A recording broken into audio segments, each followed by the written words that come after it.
on the ride, 9 Lounge live Saturday. DSN, WRN, 1620 AM in the Lehigh Valley. DSN BX app if you're on the go. Whatever you're doing this Saturday morning, thank you for joining with us. Big shout to Candace Johnson. Good luck to her show tomorrow. Yes. Candace got the funky fly color like a female, what's my man, Cisco. But ouch. And she's probably wearing thongs too. I hope for her sake because bloomers are out. Wow. But She must be fine as frog hair. she is. You got to feel her wrist, Dre. Yeah. I don't touch wrists. I touch something else. I am a doctor. We getting ready to get Licensed. started. Licensed. We got a guy here, man. I always carry a flashlight. I'm not going to let him go. Ladies and gentlemen, we got a guy here, movies, MTV raps, music, the whole, everything. Just classic. A complete icon, the media game. You know him, you love him. Ladies and gentlemen, welcome to 950 Lounge, Dr. Dre. What's going on, brother? I got to give you a real clap. Thank you. Thank you. And for everybody clapping, there's an envelope outside for you. All right, well, thank you a lot for coming on the show, Dre. Thank you for having me. I really appreciate it. It's been a real pleasure. Big shout out to Heidi for making this happen. I truly appreciate it. She's incredible. She's incredible. Yeah, she is incredible. And I just want to tell you, I was enjoying your program so much sitting up in the throne chair. That means a lot. Thank you. You know, because I was thinking, begging whether I had to go or was I going. But the conversation was so riveting and so gripping, I wanted to jump off and get on the microphone. But I also could restrain myself to listen to the different ideas, complexities, and thoughts. And I am so proud to just be sitting here with you. Thank you. It means a lot from a radio icon. I thank you for that. I'm not a radio icon. I don't treat it like that. I'll say it for you. I am a total icon. Let me give it to you like that. Let's not fool. Let's fool ourselves. You can't beat Howard Stern and just be regular. If he's king of all media, I must be God. Like I said, if he call himself LeBron, you the doctor.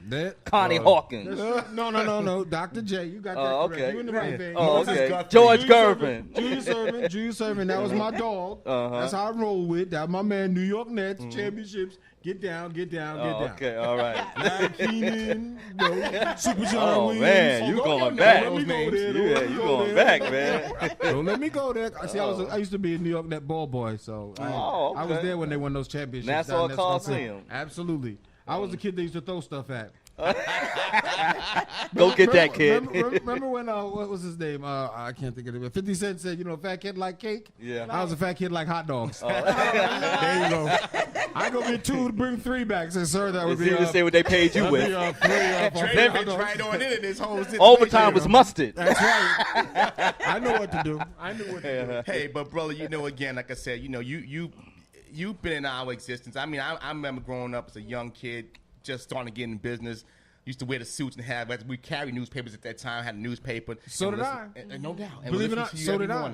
Yeah. So did I. I mean, all jokes aside, when I started doing radio at Adelphi University, do WBAU with Mr. Bill Stephanie and Chuck D from Public Enemy and Harry Allen, they used to make jokes at me because I used to come to school like with a sweater vest and a tie and a shirt, and they were like, "What is his problem?" But then they heard me speak and they were discussing DJ and stuff and music, and they were like, "Wow," because we were in our Black American History class with the late great Dr. Andre Strobert. He did a great job with us for 2 years. Us hanging out there.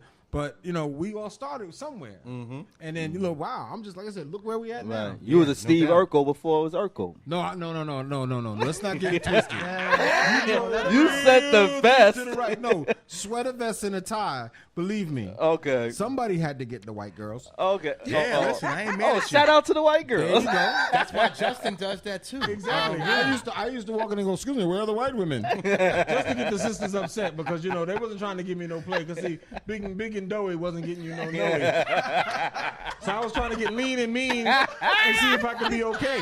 Because somebody over here said they got to get inspired. I'm going to tell you my greatest inspiration is right after doing what I need to do. So you bribed them with candy? No candy. I bribed them with my Snicker bar. They enjoyed the nugget. Enjoy. Take this peanut here. Look. Some people like to call me a whore. I like to call myself a well-escorted man. Oh, boy. Justin is going to be using these lines. I know it. You know it. Please feel free to use these. And don't forget. Don't forget to check out my first pamphlet called Dr. Dre Said It, and you can use these quotes. The audio book will be out right afterward. You're my Snicker bar. Well, let's talk about the early radio days. Again, you guys did college radio. Yes. You started doing the Yo. And we actually went to class. We didn't just do college radio. You got grades. Well, at least you schoolwork. You went to class. I was the only one that didn't go You to college. went to class. Which everyone was amazed at. They were like, you didn't go to school? No, he wasn't in our school. But, we loved him. He was with us. No doubt. And you grew into the Yo MTV Raps things, and obviously that was... No, you skipped a big section there. But keep going. No, I'm Heidi didn't send you the bio, and I know you didn't read it. It's okay. I got it late. I apologize. I understand. I have a magnifying glass for you later. Don't worry about it. No. After to be honest with you, after BAU, I was blessed with DJing with the Beastie Boys for a few years. Right, the music. And I went on a tear with them with Raising Hell and Run DMC because I wrote the song "Proud to Be Black" on the Raising Hell song. Yes. Raising Hell album with my compadres T Money and the rest of the original concept. We did that. Yes. Yeah, my name is on there, not just I wrote it, and you got to go look to see where the name is. Did do that. Did go on the tour with LL Cool J and Brooklyn's own Houdini and Run DMC and the Beasties. We opened for them. Yeah, I did that for a while. And then when I came back off the tour and was recording the original concept album, I met a gentleman by the name of Peter Doherty with the Beastie Boys who happened to be working at MTV. Right. And being there, he said, I like what you do. We're thinking about putting a program together. He said, what do you think? I said, I don't think anything. I usually think when I get paid. But they went and shot the inaugural Yo MTV Raps episode with Run DMC hosting at the Def Jam tour with DJ Jazzy Jeff and the Fresh Prince, Public Enemy. And I forgot who else was on that at Nassau Coliseum. Right. So he said, well, did you see that? And I said, yeah, I saw it. He said, what'd you think? I said, I didn't think much. I wasn't in it, so what was I thinking about? You got to be like that. You have to be like that when you're trying to get on. So, you say those kind of crazy things. And he's like, yeah. So he said, we're thinking about doing a weekly show. And that's when I stuck my chest out. Yeah, we're doing a weekly show, and you need me. And he said, no, we got Fab Five Freddy ready to host. I was like, oh, Fab, yeah, my man, Fab. Yeah. Stuck that sweater out, huh, didn't you? And I was like, all right, that's cool. Well, we'll check it out. I want to get back to you. Right. So a few weeks rolled by, and I watched it, and I said, oh, this is cool. And he said, Dre, what did you think about it? I said, I thought it was all right. What would you suggest we need to add or subtract? Right. And I said, me? But I was joking about that. I said, no, I can come on and I wanted to produce some comedy segments for Yo MTV Raps, Fab show. Right. And Peter came out to my house and I did this barbershop scene that I had a guy, we were going to do all different types of barbershop cuts. And my barber, had a team of barbers there. It was going to be funny. We had a good thing. But dude didn't show up. Right. And I was like, oh, man. And Peter said, yo, I got to go. Well, you're going to start shooting like anytime this year or what? So I jumped in the chair and I did the segment because me and T-Money and my company, we, had worked it out. So I knew what to do. So I shot it. And the funny thing is everybody that was working with me, nobody wanted to jump in the chair. They all said, no, I'm not getting my hair cut. I said, yeah, okay, I'll do it. So I sacrificed. Especially with that sweater myself. on. Yeah. That makes sense. The sweater wasn't on there. Oh, no more. Okay. No. We were baseball caps. We got the white wearing T-shirts. There was no need to wear it. No, we never got the white women. Don't get it twisted. That's always a contest. Don't get it twisted. He said he ain't never got it. I hung out with big white people and don't get the white women. Don't get it twisted. Wait, I have to ask you that because now it makes sense. Because then who's the man? Right. In the barbershop scene, you and Ed, nobody wants to go into the last chair. Correct. Because you guys were doing these crazy haircuts. So was that put in the movie from the inspiration of what you just said with coming up with the scenario with the crazy haircuts in the barbershop? Because that seems like familiar, like to the T in my head in that movie. No. Not at all. Good answer. Because it just connected, and I know that movie back. The reason, no. Ed and I, we came with the whole barbershop scene for Who's the Man. That was out of just, this is where everyone goes to talk as men. Right. And, women go to the salon. Right. And being that we want to deal with the salon, we wanted to find some kind of neutral ground where it made sense and very palatable. And doing it in Harlem, we wanted to make sure we had that authenticity of dealing with our history and how, men deal, where we deal from. So that's where that came from. But just to make a long story short with the Yo MTV Raps thing, we did that. Peter took the tape back and he said, they love you. And I said, oh, that's great. So you want me to come produce the segment? He said, no, we want you to come host. I said, what? No, I didn't want to host. I said, I just jumped in the chair. He said, no, they love you. They want you to come host. I said, but no, I came here to produce. And he said, why do you just want to produce? I said, because hosts disappear. producers last forever. Talk like a true college man. Right. So he said, well, I'll tell you what we could do. We'll let you produce and host. So come on, let's do it. So he introduced me to his associate producer, Ted Demme at the time, who was starting to put the show together. And when I walked down the hall to meet him, and he was going to film me for another audition tape there, I saw this little guy, not really little, standing tall over there in the corner, sitting there in the chair, giving me this beady eye, and I was giving him a beady eye. And then I walked in, because when you don't know somebody, especially when there's only two black people in a building, one of us is going to be the custodian, and the other one's going to get the job. So I was like, I'm not mopping no floors here. So real quick, so I went in there, we did the audition with Ted, and he said, oh man, go back to Peter, I'll come grab you. I went back to Peter's office, and I guess he brought Ed in the audition there. Then he called and said, can you come down here? And he asked me, he said, would you mind, you two guys doing something together? I want to see something. I said, sure. So Ed and I, we saw these Jamaican dread wigs in Ted's office. We put them on, and we started doing this Jamaican parody thing, and he thought it was hysterical. He fell out and was laughing. He grabbed the tape, and he ran down the hall. I said, what the hell is with these white people running down the hall with a tape? Every time it's like we do something, they go, wait here. And they're out the door. They're going like, what the hell? He comes running back. I go back to Peter. I say, could y'all just stop running down the hall? You just tell me what you want to tell me. You're scaring me. It is scary. Because, back then at MTV, there was only myself, Ed, Fab wasn't there. Julie Brown? No, Julie Brown was there. We were looking at the halls, and we kept saying, where are the black people? Where are the black people? But anyway, so Ted came back, and he said, I got an idea, because we want to do this daily show, and, would you guys mind working together?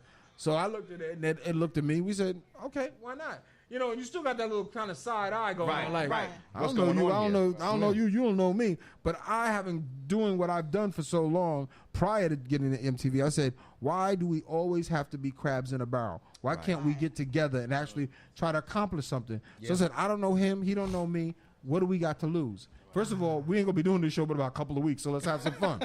So that's what we did, and that's how MTV Raps was born. Wow. And to be honest with you, it was only 4 of us. We programmed the show along with Ted, along with Peter, and 7.5 years later, I guess we did a good job. Wow. I grew Tremendous. up on that. Tremendous. You would never have thought that you and Ed met that way. is- I always thought you and Ed knew each other from That before. chemistry. That Well, chemistry was amazing. As a young man growing up, 11 o'clock at night, sneaking up downstairs, turning the TV on just so I could watch Yo MTV Raps, but keeping it low so I ain't get in trouble. My parents upstairs yelling at me. Got to ask what was over you, Dre. But in the original bio that we used to say, we said we met on a porno set. I held the mic, Ed powdered the girls, and we were like close for a long time. And that story works a lot better than that one I just told you. That works, yeah. Just letting you know. So you choose which one you like, and I'll just continue. I'll continue to embellish. I'm calling Heather Hunter today and asking her that question. Don't call. Heather's a good friend of mine, but she's a there have great been friend to the others. show. There have been others. We're here with the legendary Dr. Dre, man, and we're just chopping it up. I kind of want to jump on you. You've been watching our show, and I appreciate the comments you said offline about you just enjoying it. And I know you have a lot of passion about the political process. Yes. I want to talk to that with you. Obviously, we see what's happening. It's almost like another reality show happening with Trump and Clinton. Give me your thoughts on the president race and just I'll give you what's going on with this thing. I'll give you my simple thoughts. My father got me in a political process when I was 8-9 years old. He took me in to vote with him. He dragged me around to when he helped campaigns and all that stuff, so I got to see it from a different perspective. Right. What I see today is an embarrassment to us as Americans. As Americans, for us to sit and tolerate what we've been listening to is ridiculous. Yeah. I don't blame Donald Trump. I don't blame Hillary Clinton. I blame we as Americans, because all of the situation could have been handled in 2010 and 2014. Don't blame your issues on the fact that Barack Obama didn't send you the Obama check. Right. That's not the problem. The problem was, once you got him in, we did not support him the way he needed to be supported. So you allowed the Congress to turn not only nationally, but locally, not only locally, but from every town to town, hamlet to hamlet, and then you wondered why things were disappearing around you. Right. They were disappearing because you disappeared after you. See, you can't just say, "Oh, we got him in, yay! Now let's go to the party," and then no, the after party, you didn't do anything. So the reason you've got issues with Donald Trump, I really think, honestly, Donald Trump's trying to find a clever way to lose without losing face. I agree with you on because that. Because there's nobody on this planet that could have the blunders he's had and have blind loyalty by white women and white men, and some really crazy black people. Thank you very much, Don King. And that other reverend out Larry there. Elder. And Larry Elder. Where's the check? Where's the check? It's you Democrats that are hurting black people. The giveaways. Yeah. Negro, how do you think you got a job? Right. The people before you had to got giveaways, had to work, had to toil, had to struggle for you to get on the microphone and go, oh, we've got to help them. We've got to do this. They don't remember that. But see, and this is where I try to tell people, I have a movement I've called Free America. Right. And the Free America movement is not about African Americans alone. It's not about Latinos. It's not about Asians. It's about Americans, meaning all of us. We all come from different minorities. The only one who's not a minority in this country is the Native Americans. Right. They're the real owners. They're the real people we should be paying the mortgages to. They're the people that they should be giving the Hamptons back to, called the Shinnecock. That's where I deal. Yeah. But see, we've fallen to this false sense of security being in America because they give you toys and baubles and other things to continue to distract you. Right. So Donald Trump has proven that fact because, he goes, I haven't spent a dime and you're still distracted by my bull. Thank God. And everyone keeps going, he's amazing. Doesn't that say something about our country that a guy that we both agree that's trying to give it away is people are just following him in droves? That's not a scary thought This is a man that sat there at a debate and was breathing deeply like you knew he was turning his head and putting the spoon to it. We all going, like you were talking to Ron Elliott about Drug Fiend. Yeah. I was like, why wasn't he filming him? Because I was sitting there going, he's snorting. He's got to be snorting something. All that water. But see, being a college student taking certain psychology and behavior classes, when you're doing all of that means you're lying. Hillary Clinton didn't have to lie. That's why she could be so smooth about it. And everyone goes, Donald Trump won the first half hour of the debate. No, he was awake. He was awake. By the end of the debate, he was talking stamina. Or Viagra. Stamina. See, I believe he's still in the race because Saturday Night Live needs him. Comedians, late night hosts need him. They need material. I need material. Yeah. Fox News needs him. But see, somebody else said that too. Oh, why is Fox News this? But they don't put the rap music on. Fox News was built on rap music. I.e., don't we remember In Living Color? I.e., don't we remember The Martin Show? I.e., let's come on. Before we start swiping at Fox, it's not Fox is the problem. It's the certain people who are there. Yeah. But see, when Roger Ailes could sit there and actually almost rape his female employees or trick them to have sex, and then it gets rushed under the carpet. But yet, here comes Donald Trump ready to expose what happened with Bill Clinton. Let's go back with you and Marla Maples, my friend. He got a lot of women. Weren't you married and weren't you dipping on her and getting her movie parts? So that's what I'm saying.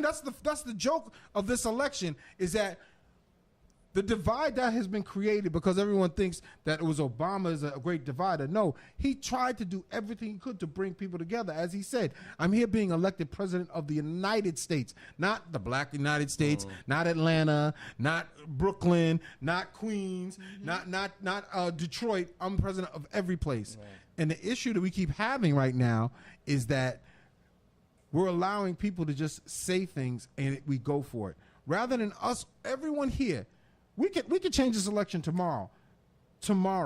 But see, you have people sitting there going, oh, well, a third-party candidate's good. Oh, we should do this. Oh, I don't trust Hillary. I don't trust this. When the hell did you trust any of these people? Dre, we're going to take a break. Sure. I want you to hold that because I want to go into that next step about the 8 years of Obama, where we're at and where we're going. We're here with the legendary Dr. Dre. I'm going to take a quick break.